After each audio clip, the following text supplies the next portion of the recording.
Capítulo 4. Instrumentos de sanación divina. ¿Hay alguien enfermo entre ustedes? Que llame a los presbíteros de la iglesia para que oren sobre él. Lo unjan con aceite en el nombre del Señor, y su oración ofrecida con fe sanará al enfermo, y el Señor lo pondrá de pie nuevamente. Santiago, capítulo 5, versículo 14-15. Aquí trataremos los roles que cumplen en la sanación la oración, la fe, el nombre de Jesús, el Espíritu Santo, el amor, la unción, la imposición de manos, la palabra de Dios y los ángeles. La oración. La oración es la clave para recibir sanación divina. La oración es comunicación con Dios. Es pedirle a Él que intervenga en un asunto. Es buscar la intervención de Dios. Entonces, cuando uno está enfermo o está enfrentando un desafío más allá de nuestras fuerzas, es simplemente natural hacer un llamado a una autoridad superior, Dios, para que intervenga. La oración es llamar a Dios. Y Él mismo nos ha invitado a llamarlo en tiempos de tribulación, enfermedades, problemas, desafíos, angustia. Y Él responderá. Es una afirmación divina. Dice la palabra de Dios que aquellos que busquen encontrarán, y lo que pidamos en oración, creyendo de todo corazón, recibiremos. Eso es. Tal vez no hayas pedido realmente que Dios sane tu enfermedad, o has estado rezando sin fe en que Él responderá. Todas las cosas son posibles, dijo Jesús, para el que cree. Recibirás tu sanación hoy si te pones de pie en la palabra de Dios con fe y le pides a Él que quite de tu cuerpo esa enfermedad. Lee nuevamente el texto de la carta de Santiago. Dice que el enfermo debe llamar a los presbíteros de la iglesia para que oren sobre él, y que la oración con fe ofrecida por los presbíteros lo sanará. Vemos esto en la práctica a través de las Escrituras. Vimos cómo los profetas oraban por los enfermos en el Antiguo Testamento. También observamos a nuestro Maestro Jesucristo orar por los enfermos, y los apóstoles continuaron obrando como Él. Ahora bien, no son solamente los presbíteros quienes pueden orar por los enfermos. Los ministros, individuos, grupos, etc., deberían hacerlo. Siempre que seas renacido, es tu derecho orar por otros y también por ti mismo.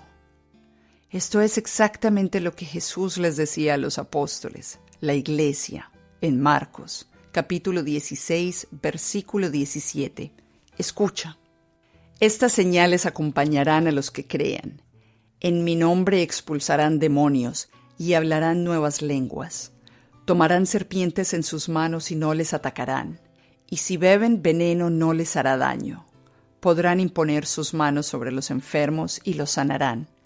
Marcos, capítulo 16, versículo 17 al 18. Grandioso.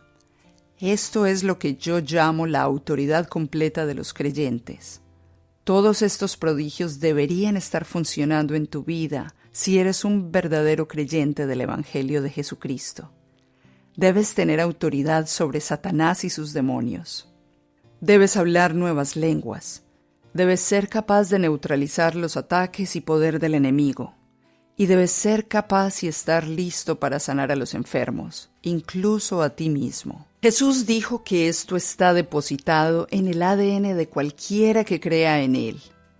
Esta autoridad es transferida automáticamente en tu gen espiritual en el momento en que das tu vida a Cristo.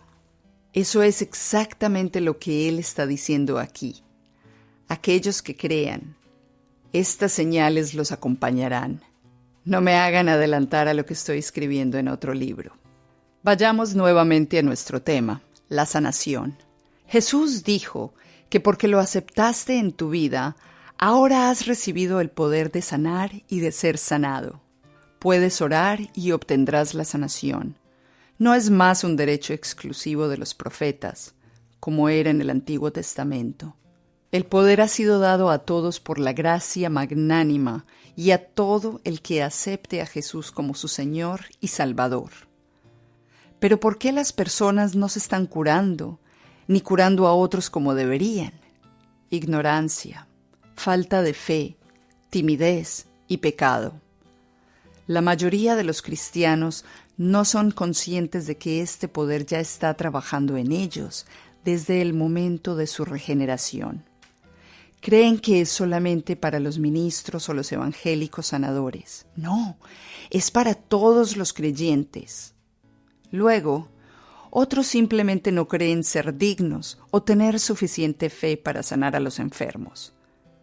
Pero Jesús dijo que no necesitas tener una gran fe, sino una fe que sea tan pequeña como un granito de mostaza.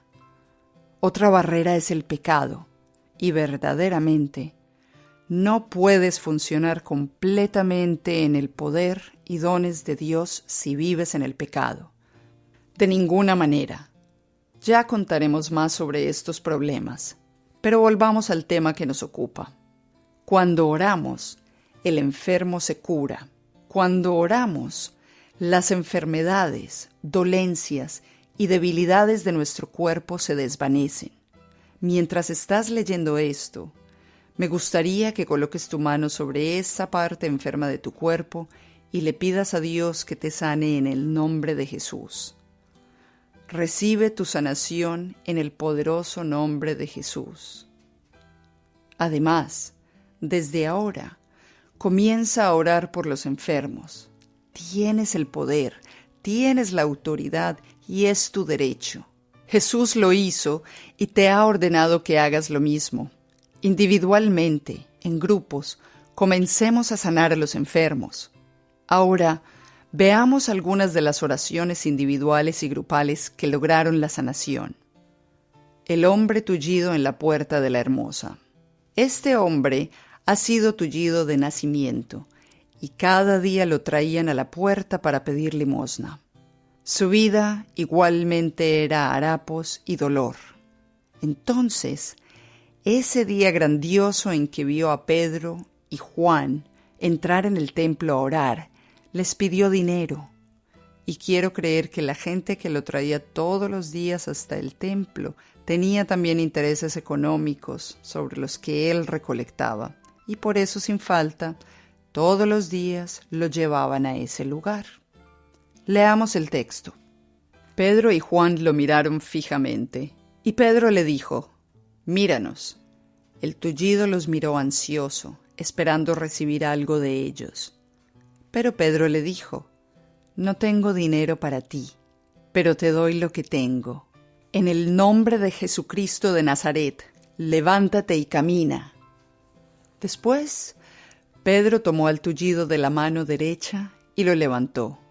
Y cuando lo hizo, se sanaron y tomaron fuerza sus pies y tobillos. De un salto se puso de pie y comenzó a caminar. Luego, caminando, saltando y alabando a Dios, entró en el templo.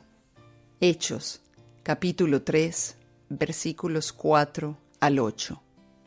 El hombre quería un dinero que Pedro y Juan no tenían, pero le dieron lo que tenían. Oraron en el nombre de Jesús y el hombre fue completamente curado. El dolor, la vergüenza que acompañaban al hombre desde su nacimiento desaparecieron mediante esa simple pero poderosa oración. Sí, mientras estás leyendo este libro, quiero que sepas que tal vez no tengas dinero, pero si tienes también lo que Pedro y Juan tenían, el nombre de Jesús y el derecho a orar por los enfermos. La oración cura todas las enfermedades. Comienza a orar hoy. El poder ya está en ti. No hay situación que la oración no pueda cambiar. No hay enfermedad que la oración no pueda sanar. Observa la condición terminal del rey Ezequías. Segundo libro de Reyes, capítulo 20, versículos 1 al 7. En esos días, Ezequías se enfermó de muerte y el profeta Isaías, hijo de Amos, fue a visitarlo. Dio al rey este mensaje: Esto es lo que el Señor dice: Pon tus cosas en orden, porque vas a morir. No te recuperarás de esa enfermedad. Cuando Ezequías oyó esto, volvió su rostro a la pared y oró al Señor. Recuerda, Señor, que siempre he tratado de serte fiel y de hacer lo que es recto a tus ojos. Luego se conmovió y lloró amargamente. Pero antes que Isaías hubiera salido del patio central, este mensaje del Señor llegó a él: Vuelve con Ezequías, jefe de mi pueblo. Dile: Esto es lo que el Señor, el Dios de tu padre David, dice: He oído tu oración y visto tus lágrimas, y voy a curarte. Mi Dios, Él responde a la oración. Oración comunitaria y sanación. Los apóstoles no solamente oraban por sanación individualmente, sino que recibían gran poder de sanar y hacer milagros a través de la oración comunitaria, encuentros, amor, grupos, etc. Fue en verdad su oración comunitaria y su fe la que trajo tanta sanación, liberación y la presencia de Dios entre ellos. Sus oraciones hicieron de las calles de Jerusalén un campo de sanación. Dios hará más si nosotros oramos más en forma comunitaria, colectiva. Escucha esto. Mientras tanto, los apóstoles hacían muchos signos y prodigios entre la gente, y los creyentes se reunían regularmente en el templo, en el área conocida como el Pórtico de Salomón. Y más personas creían y acudían al Señor, multitudes de hombres y mujeres. Como resultado del accionar de los apóstoles, los enfermos eran llevados a las calles en camas y camillas para que al pasar Pedro, al menos su sombra cubriera a alguno de ellos. Acudía la multitud de las ciudades cerca de Jerusalén, atrayendo a sus enfermos y a los poseídos por espíritus malignos, y todos eran curados. Hechos, capítulo 5, versículo 12 al 16. Primeramente se reunían regularmente en unidad, amor, sinceridad y dedicación para orar y confraternizar. ¿Y qué sucedió? Dios les dio el bautismo en el Espíritu Santo. Ellos siguieron adelante, y Él agregó tantos creyentes a la iglesia, y continuaron, y luego Dios comenzó a derramar tanta sanación que sus sombras, pañuelos, presencia, estaban radical, desenfrenada y arbitrariamente curando todo tipo de enfermedades. La Biblia dice que todos fueron curados. Dios mío, esto es lo que la iglesia necesita hoy: unción comunitaria para sanación. Los individuos sanarán a unos pocos, pero comunitariamente podremos sanarlos a todos. Esto ha sido siempre un principio de Dios y un principio bíblico. Me encanta la manera en que los obispos de la Iglesia Episcopal del Commonwealth de Australia se expresaron en su informe de los milagros de sanación manifestados en las catedrales de esa iglesia en varias ciudades. En ese informe decían: la fe, oración, que se necesita no es solamente individual, sino una fe, oración comunitaria. La fe, oración del hogar, del ministerio y de toda la iglesia. El cuerpo, no un solo miembro de él, debe cooperar con Cristo, su cabeza, si queremos que todos sus miembros enfermos sean sanados. Muy cierto. La unción comunitaria, la fe en unidad, oración para curar a todos. Todos más serán sanados si estamos juntos en esto. Oremos más y veremos más sanación.